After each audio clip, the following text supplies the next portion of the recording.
We got Thor!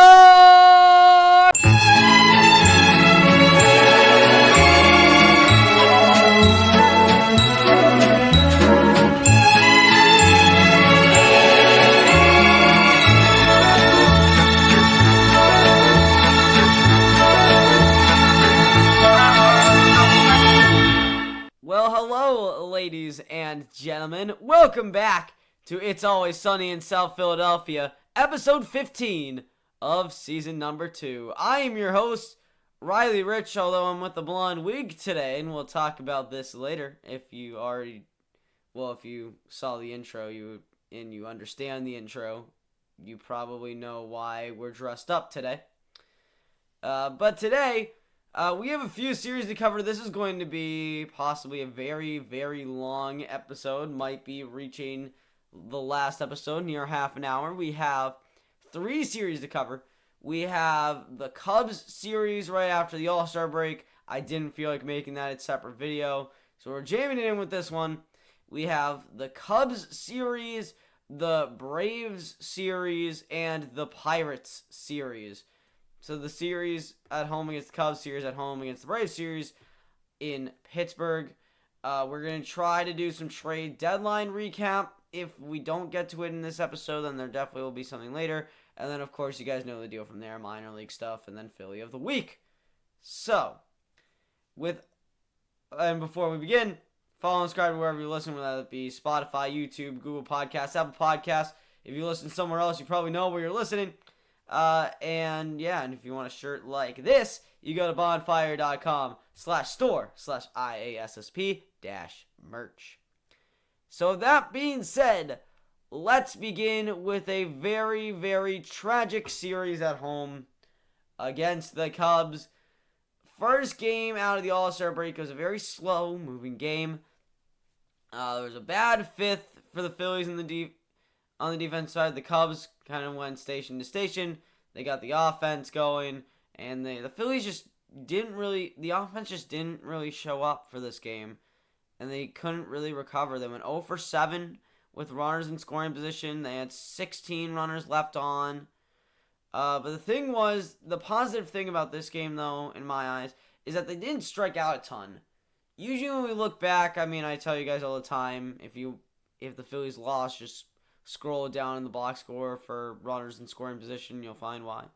But usually with that number, there's also a large number of strikeouts. And surprisingly, at least for me, there wasn't really that many strikeouts. There were 4 strikeouts. And it's even more impressive that the Phillies walked more than they struck out. They had 6 walks over 4 strikeouts. 3-2, or come on, we can do this. A 1.5 walks to strikeout ratio. And it's very interesting because the Phillies are like the stereotype about the Phillies is like, all of the power and none of the contact, kind of like what Kyle Schwarber was in the beginning. But if we can walk more than we strike out more often, then this team will be an absolute threat come October. Then we move on to Saturday. Again, another very slow-moving game. A pitcher's duel for sure. Zach Wheeler had himself an incredible game. He went 7 innings, 3 hits, 1 run, no walks, 6 strikeouts. Although the thing was, again, slow-moving. Phillies offense didn't really show up. They went 1 for 9 with runners in scoring position. I'll nitpick on Kyle Schwarber a bit. He went 0 for 3 with 3 strikeouts. And this game went to extras. I believe it was 1-1 going to extras. And then the Cubs, again, station-to-station offense. It's really easy to start a station-to-station offense if you have a runner on second. So let's get rid of that, please, and go back to traditional baseball the way we know and love. I don't have time to rant about that. But station-to-station offense, single, double, single. Each hit is bringing in a separate run. It ended up being a 5-run 10th for the Cubs, and they ended up stealing this one, I believe, 6-1. Then we go to Sunday's game. Again, I don't really have a lot of expectations for a Bailey Falter start. I'm sorry, I know he's really young. I don't really have a ton of expectations for him. If he does really well and strikes out a ton of guys, I'm thoroughly surprised. But Yeah, on Sunday Falter got bit by the gopher ball. Yeah, he was hit around. A ton of home runs leaving the yard. Nelson Velasquez, I believe, joined in. I don't know. Yeah, Nelson Velasquez had a few. Nico Horner with a home run. But the thing, again, another very sad, tragic game for the Phillies, but they do have some positive notes coming out of this game. The Phillies had a few two-out rallies in this game. It was very nice to see that even though first two guys go down, the rest of the lineup can pick them up. Get a base hit here, a double into the gap here, get some speed on those bases. That can bring home a run just like that. If not, another single can help him out. It's very nice to see that a two-out rally is possible. Alec Boehm went 3 for 4 with an RBI. Reese with a multi-hit game. They went 2 for 4. And Nelson Nick Nelson. Actually, no, that's the Monday's game. I'm so sorry. My note taking is very terrible. So we went 0 for 3, or 0 3 against the Cubs series. We then go on to the Braves series, and what I was saying before I stuttered was that Nick Nelson, Corey Knebel, and Yeris Familia showed up. That was for the Braves game because we actually had to go into our bullpen for that game. Oh no, that was the Cubs series. Yeah, that was the Cubs series. Nick Nelson, Corey Knebel, Yeris Familia. Yeah, because Bailey Falter went a few innings, then Nick Nelson came in. Yeah, okay, I was right. I started to panic, and I'm right. I'm always right. But we go down to the Braves series. 3 words coming out of this one. Bryson is clutch. I mean, there's not really much that can be said about anything else about this game. He had a home run in the 8th inning, a 3-run homer to give the Phillies the lead. He had 5 RBIs, all of them coming with 2 outs. The only bad thing about this one was an error costing them in the second.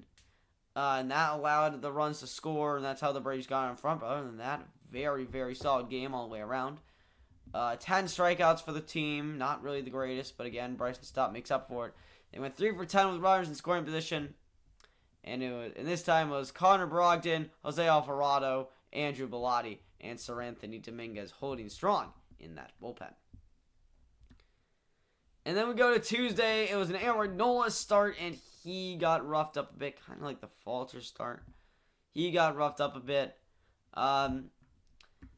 Again, usually I tell you guys go to the runners in scoring position column to see how the boys did, but actually that doesn't apply. Well, it kind of does, but just for a different reason, is the fact that we didn't get very many runners in scoring position. In fact, 1. We got 1 whole runner in scoring position. 1. That's it. It was very interesting to me that Nick Nelson closed out the 9th inning. I'm seeing a lot of Sam Coonrod vibes when I see Nick Nelson, a guy that can throw multiple innings. And now that he throws the 9th, he's really taking on that Sam Coonrod role. Who is actually rehabbing right now? Sam Coonrod's on his way back up. He's in AAA right now. But yeah, and also we have to talk about this. JT Realmuto once again threw a ball into center field. This time it didn't get past the center fielder, thank God. So at least we're learning. But yeah, another error. Not really the greatest, but yeah. And then Familia, Knebel, and Nelson, of course, standing strong for Nola. And then Wednesday's game, final game of the series, it was Kyle Gibson on the mound, and Gibby did amazing. He went 6 innings, 4 hits, 2 runs, 2 walks, 4 strikeouts. Not really that many strikeouts. Kyle Gibson was pitching to contact, and he did really well in that regard. Alec Boehm and JT Realmuto with multi RBI games. Kyle Schwarber, Diego Gregorius, Odubel Herrera each had an RBI. And then it was Connor Brogdon, Brad Hand, and Andrew Bellotti out of the bullpen, and they shut it down. The Phillies took 2 of 3 from the surging Atlanta Braves. They launched themselves in the wild card race with this series, and it gets even better because they got to go across the state playing their in-state rivals. the Pittsburgh Pirates. Not really the greatest start for them. And usually, if this was last year's team, we would look at a team like the Pirates, like the Orioles, and like the D-backs. And now looking back on those series, we lost all of them. And that was not fun. But this is the reason why Rob Thompson is different. Because we not only won the series with Rob Thompson, we did it in style. Well, not really the greatest style, I should say, especially when we're talking about Thursday's game, in which we had an 8-1 lead, and then we let Yoris Familia come in. And then Familia proceeded to give up 5 runs. Well, 6, because he left Seranthony with a runner on base, and Seranthony kind of let him in. So this is really the beginning of the end for Familia. This right here was the moment where everyone went on Twitter and said DFA Familia. I didn't go on Twitter, but I was thinking that we should DFA Familia. And Kyle Schwarber, Derek Hall with multi-home run games. Alec Boehm, Nick Castellanos, and Didi with RBIs as well. Zach Wheeler again pitched this game. He went 7 innings, 3 hits, 2 runs, 3 walks, 5 strikeouts. Another strong performance for Zach Wheeler. Corey Knebel took the 8th. Again, we let Familia try to take the 9th. That didn't work, so we gave it to Dominguez, and Dominguez got the save and shut it down. And the Phillies took game 1, and that just rolled right into game 2. The offense wasn't really the star of game 2 in the series on Friday, like it was on the Thursday game. But, again, pitching really took the way in this one. Bailey Falter pitched this game. Again, technically another bullpen game, but can we really say that was a bullpen game? If Bailey Falter actually went 6 innings, give a round of applause for Bailey Falter. He's jumping into that Ranger Suarez category. I'm really excited for him now. If we could get this going, Bailey Falter actually has the chance to be Ranger Suarez again. And he's also a lefty. It works perfectly. But as I was saying, Bailey Falter, 6 innings, 5 hits, 2 runs, 1 walk, 8 strikeouts. Brad Hand, Jose Alvarado, Seranthony Dominguez, and Connor Brogdon helped him out in the bullpen this game. This game did go to extras, and the star of the game, easily the first star, was Rhys Hoskins, who went 4 for 4 and had a 10th inning home run that propelled the Phillies to a win on Friday. So they took the first 2 games of the series. We are not losing the series against the Pirates, thank God. We roll right into Saturday's game. Again, another very rough game for the offense. We went to extras again. The Phillies actually went 0 for 9 with runners in scoring position. Ranger Suarez, 6 innings, 3 hits, 1 walk, 8 strikeouts. Jose Alvarado gave up a run, but other than that, he was fine. Andrew Bellotti and Corey Knebel shut it down. The only reason why the Phillies won Saturday's game is because the Pirates, thank God the Pirates can't hit. But yeah, Boehm, Castellanos, Matty V with multi-hit games. And the Pirates just couldn't hit. And there's no way that the Phillies went 0 for 9 runners in scoring position because they went to extras and they scored a run. Unless another home run was hit, but that was Friday's game with Rhys. But doesn't matter. The only thing that matters is the Phillies took that game in extra innings and they won. And then we went to Sunday's game, and I was actually very lucky enough to go to Sunday's game to watch the sweep in person. It was an Aaron Nola day.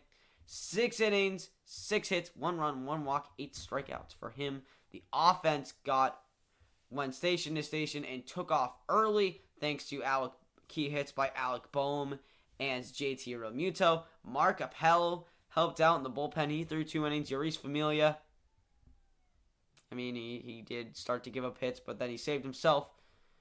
Kyle Schwarber and Alec Boehm with home runs in this game. Castellanos with a multi-hit game.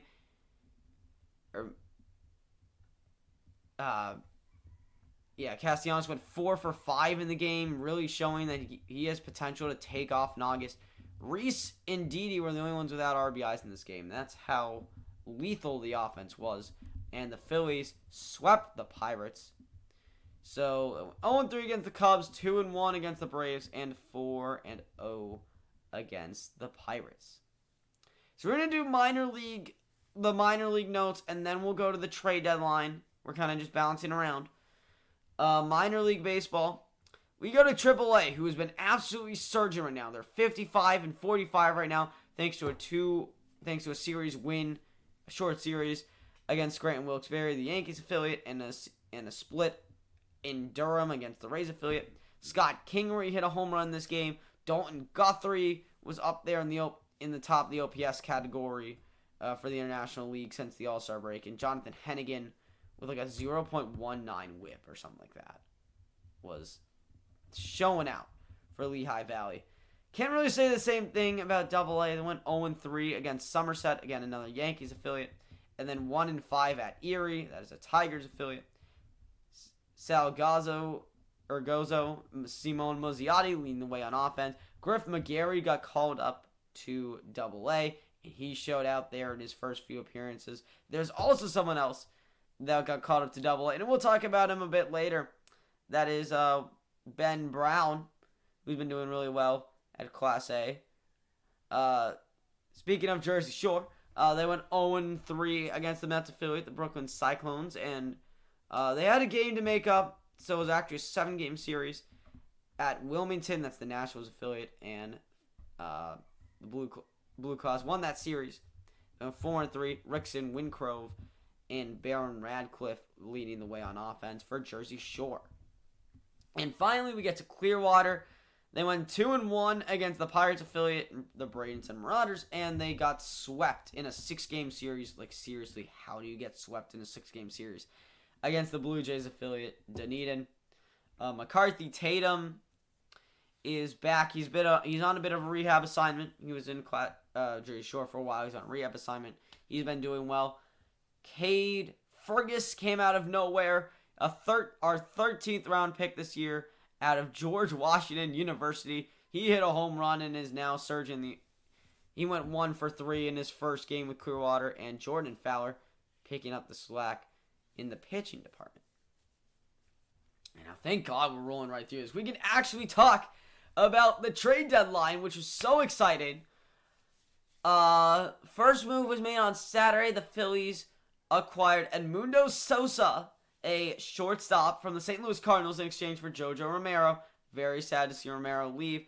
Didn't really think it was fair because he had Tommy John and then got roughed up a bit in one appearance, and then we just decided to let him go.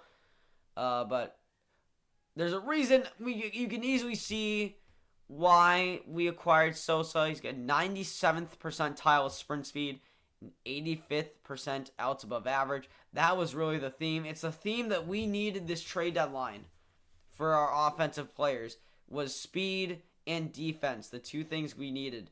We got it in Sosa, and even better, on deadline day, we got our center fielder of the future. This guy is worth every single bit of hype. Center fielder from the LA Angels, Brandon Marsh. Now, Marsh has a 91st sprint speed, 98th percentile outs above average.'s going to carry the outfield in defense, considering that Schwarber, who's 4th percentile, and Castellanos, who's first percentile, is out there right now. The sad thing about the Brandon Marsh trade, he's super young. You got 5.5 years of control. You control him through 2028. The sad thing is that our boy, right here, Logan O'Hoppe, was traded in this. I am very sad for him. He would have shown a lot of potential. A lot of people were saying that it didn't really matter because we have JT and that would have clogged him up. I agree with that. I would say more it's about Marshawn and Garrett Stubbs. I would have kept O'Hoppe around, though, for the same reason that the Mets drafted Kevin Parada, was that at some point the catcher stamina is going to drop significantly. That's when the game is going to change next, and you need a catcher who has a ton of offense that can be a catcher and a DH for you, and O'Hoppe was our guy for that. But it had to be O'Hoppe that had to be traded for this. Brandon Marsh had a high price tag, and it was well worth it. I told you that we'd talk about Ben Brown. That's because he was also traded, but not in this trade. We traded with the Chicago Cubs for a reliever. So, ladies and gentlemen, welcome back David Robertson, who has had an amazing year so far. He shut down the Phillies in the series sweep, as it looks like the screen looks like it's grayscale for whatever reason. I don't know, maybe just me. But anyway, David Robertson, 89th percentile in whip percentage and strikeout percentage. There's a ton of red on the Baseball Savant page for David Robertson. Now the last time we got David, it was in free agency. Definitely an overpay looking back on it now, especially considering he was injured for most of the time. But hopefully this rental will actually work out. And same as another rental, we went back to the Angels. We asked for a starter. We gave up Moniak, which is fine now that we have Brandon Marsh. And we DFA'd, or we'll talk about that later. And we had to give up Yadiel Sanchez, but it was worth it because we got Thor. Noah Syndergaard is ours. That's why the blonde hair is out today. Let's just say he hasn't been the greatest right now. He's like, the highest he's had is like 70th percentile in the expected numbers, 69th percentile in walk percentage. So at least he's not walking a ton of guys. His fastball velocity went down a lot. It isn't what it was before, which is actually a good thing for me, because he was throwing like 101 and getting blisters every other start. So now that he's lowered his velocity, he's finally been consistently pitching. Hasn't been the greatest, but again, can improve, I think. It's just a mechanics thing, I hope. And it can definitely change. And I left our little sad man over in the corner. I'm going to have to get sad man, because it's that time of the episode. It's time to award our Philly of the Week. Our Philly of the Week had an amazing month of July. He carried this team through a few tough offensive games, and he has stood strong and made a few nice defensive plays too, showing up on premier plays on MLB Network a few times. If you've seen those, you know who I'm talking about. It's third baseman Alec Boehm getting his second Philly of the Week award. He had a 14-game hitting streak that ended on Saturday. He went 4 for 5 with a home run on Sunday. He had a 408, 434, 563 slash line. That's a 997 OPS in July. And if he didn't win July Player of the Month, he was definitely close. So that's going to do it for this episode. Thank you guys for watching. I know it's a bit of a longer episode. Actually worked out kind of bit, because these weekend reviews, which is what I'm going to call them from now on. Maybe starting them in season 3. I'll actually put them in the title. But these like weeks in review tend to be a lot shorter than the other episodes, so it's nice that we can fit everything in. And follow and subscribe wherever you listen. They should show up right now. And remember, even if Noah Syndergaard blows up in our face, even if Edmundo Sosa nails an umpire in the head again, even if the Phillies get absolutely crushed by the Braves who they're playing next, just remember, it's always sunny in South Philadelphia. I'll see you guys next week.